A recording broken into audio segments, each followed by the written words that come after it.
दोस्तों, जब से तुनिशा शर्मा और शीजान खान का केस हुआ है तभी से आप में से बहुत सारे लोग मुझसे कह रहे हैं कि मुझे इस केस पर वीडियो बनाना चाहिए।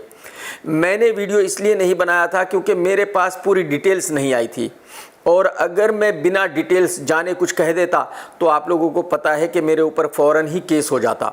बाकी कोई कुछ भी कहे कोई फ़र्क नहीं पड़ता, लेकिन अगर मैंने एक लाइन भी गलत कह दी तो मेरे ऊपर केस होना पक्का है।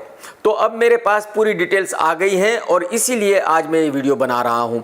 लेकिन अगर आपने अब तक मेरा चैनल सब्सक्राइब नहीं किया तो कर लो, और घंटी नहीं दबाई तो ज़रूर दबा दो। दोस्तों, पहले तो मैं आपको शीजान खान का बैकग्राउंड बताना चाहूँगा और तुनिशा शर्मा का बैकग्राउंड बताना चाहूँगा, क्योंकि अगर हम दोनों के बैकग्राउंड के बारे में जानेंगे तभी हमारी समझ में आएगा कि हकीकत में हुआ क्या है। शीजान खान एक गरीब घर से है, उसकी दोनों बहनें भी सीरियल में छोटे मोटे रोल करती है और किस्मत से वो हीरो बन गया। और जब एक गरीब घर का लड़का हीरो बन जाता है, जिसको ये सब पाने की उम्मीद ही नहीं थी, उसको ये सब मिल जाता है, तो फिर वो जिंदगी के मजे लूट लेना चाहता है।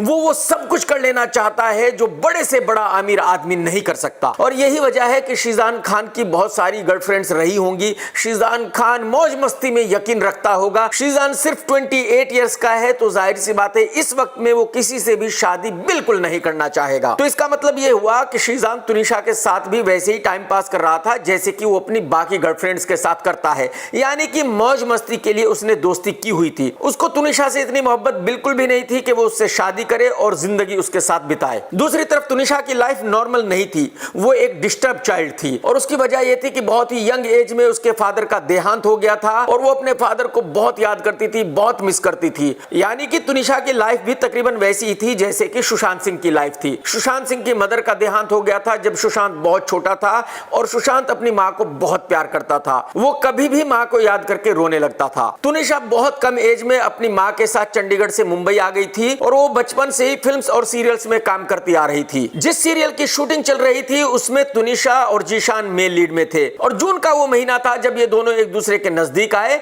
और बॉयफ्रेंड गर्लफ्रेंड बन गए। तो यानी कि उनका रिश्ता पिछले 6 महीने से चला आ रहा था, और तुनिशा अक्सर जीशान के घर जाया करती थी। इसका मतलब ये हुआ कि उन दोनों के घर वाले भी उनके रिश्ते के बारे में जानते थे और दोनों को ही कोई ऐतराज नहीं था, क्योंकि तुनिशा जीशान से बहुत ही प्यार करती थी, वो उससे शादी करना चाहती थी, और तुनिशा को यह लग रहा था कि यही वो इंसान है जिसके साथ मैं अपनी जिंदगी बिताना चाहती हूं। तो इसका मतलब यह हुआ कि इस रिश्ते में बहुत बड़ी प्रॉब्लम थी, और वो प्रॉब्लम ये थी कि जहां तुनिशा बहुत सीरियस थी, जहां तुनिशा शादी करना चाहती थी, वहीं शीजान सिर्फ मौज मस्ती के लिए उससे दोस्ती बनाए हुए था। जब इन दोनों का ब्रेकअप हो गया तो तुनिशा बहुत ही परेशान रहने लगी, और तुनिशा अपनी मां के सामने रोई और अपनी मां से कहा कि अगर आप मुझे वाकई ही बहुत प्यार करती हो तो शीजान को मेरी जिंदगी में वापस ला दो। इसके बाद तुनिशा की मां ने शीजान को घर पर बुलाया, उससे बात की, और शीजान ने हाथ जोड़ते हुए माफी मांगते हुए तुनिशा की मां से कहा कि मैं इस रिश्ते को कंटिन्यू नहीं कर सकता, मैं दोबारा इसकी जिंदगी में वापस नहीं आ सकता। यहां एक और भी प्रॉब्लम थी, और वो ये थी कि तुनिशा शर्मा को एंजाइटी के दौरे पड़ते थे, और उसकी वजह सिर्फ वही थी जो मैं आपको पहले ही बता चुका हूं कि तुनिशा उस वक्त बहुत यंग थी जब उसके फादर का इंतकाल हो गया था, और वो अपने फादर को बहुत प्यार करती थी, अपने फादर को बहुत मिस करती थी। यानी कि अब उसकी जिंदगी में सिर्फ उसकी मां थी और कोई भी नहीं था। तो शायद ब्रेकअप की ये भी एक वजह रही होगी कि शीजान तुनिशा शर्मा के इन दौरों को देखकर डर गया होगा। शीजान को शायद ऐसा लगा होगा कि भाई इसको तो एंजाइटी के दौरे पड़ते हैं, कभी भी कुछ भी हो सकता है, तो बेहतर है कि मैं इससे दूर ही रहूं। तो जब शीजान ने उसकी मां से माफी मांग ली, उसकी मां को मना कर दिया, तो उसकी मां ने तुनिशा को समझाया कि बेटा वो दोबारा वापस नहीं आ सकता, अब तू उसको भूल जा, तू अपने काम पर ध्यान दे। अब यहां मुझे तुनिशा की मां की भी गलती नजर आती है।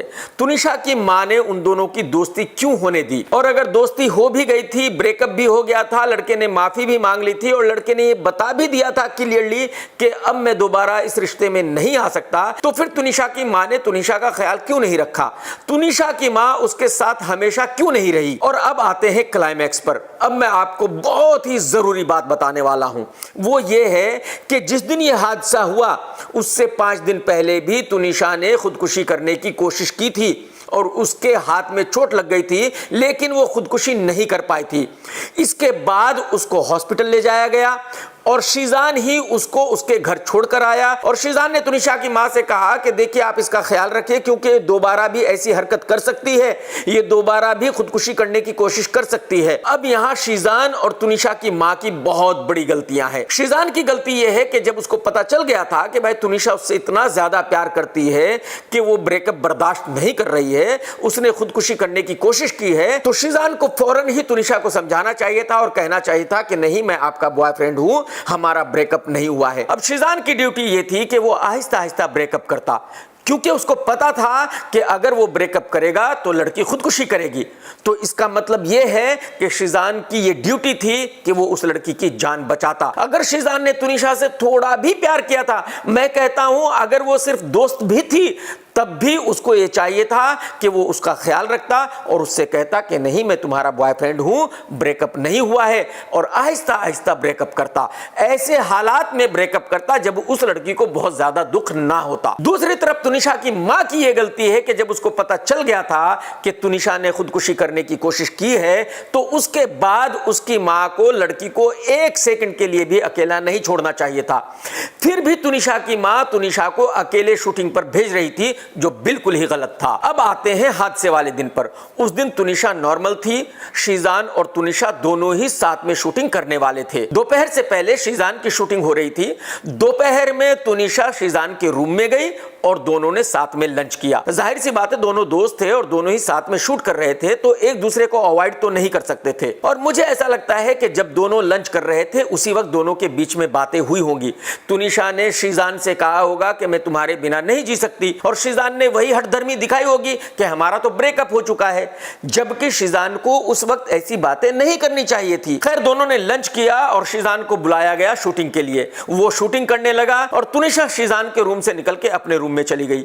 उसके कुछ मिनटों के बाद तुनिशा ने अपने स्टाफ मेंबर से कहा कि मैं अभी 2 मिनट में आ रही हूं, और वो फिर शीजान के रूम में चली गई। यानी कि लंच करते हुए दोनों के बीच में जो बातें हुई होंगी वो उसके दिमाग में चल रही होंगी, और उन बातों से वो बहुत ही ज्यादा डिस्टर्ब होगी। और तुनिशा को यह भी पता था कि शीजान तो शूटिंग कर रहा है, तो शीजान के रूम में और कोई नहीं है। तुनिशा ने शीजान के रूम में अंदर जाकर दरवाजा लॉक कर लिया और उसके बाद उसने खुदकुशी की होगी। अब कुछ वक्त के बाद शीजान का जो सोलो शूट था वो खत्म हो गया, और इसके बाद तुनिशा और शीजान का साथ में शूट था। तो तुनिशा को बुलाया गया। जब तुनिशा को बुलाने गए तो पता चला कि वो तो अपने रूम में नहीं है। उसके बाद किसी ने कहा कि उसने उसको शीजान के रूम में जाते हुए देखा है। जब शीजान के रूम का दरवाजा खोलने की कोशिश की गई तो वो लॉक था। जाहिर सी बात है, शूटिंग हो रही थी तो वहां बहुत सारे लोग थे, तो ये जानकर बहुत सारे लोग वहां आ गए और उन सब ने दरवाजा तोड़ा। जब दरवाजा तोड़ा तो देखा कि सामने तुनिशा लटकी हुई है। अब आप कहेंगे कि भाई तुनिशा ने फंदा कैसे लगाया? एक्चुअली तुनिशा के हाथ पर जो चोट लगी हुई थी, जो उसके हाथ पर बैंडेज था, उसी का फंदा बनाकर तुनिशा झूल गई थी। अब उस फंदे को काटा गया, तुनिशा को नीचे उतारा गया और उसको हॉस्पिटल ले जाया गया। हॉस्पिटल में पता चला कि वो मर चुकी है। जो भी हुआ बहुत ही गलत हुआ, बहुत ही बुरा हुआ। एक 20 साल की खूबसूरत लड़की जो बहुत ही अच्छी एक्ट्रेस थी, इस दुनिया को छोड़कर चली गई। इतनी कम एज में छोड़कर चली गई, और मेरे ख्याल में इसके लिए पूरी तरह तुनिशा की मां और शीजान जिम्मेदार है। अगर वो दोनों दिमाग यूज करते, अगर वो दोनों उसका थोड़ा सा ख्याल रख लेते, तो शायद ऐसा नहीं होता। टेक केयर दोस्तों, जय हिंद, वंदे मातरम, सत्यमेव जयते।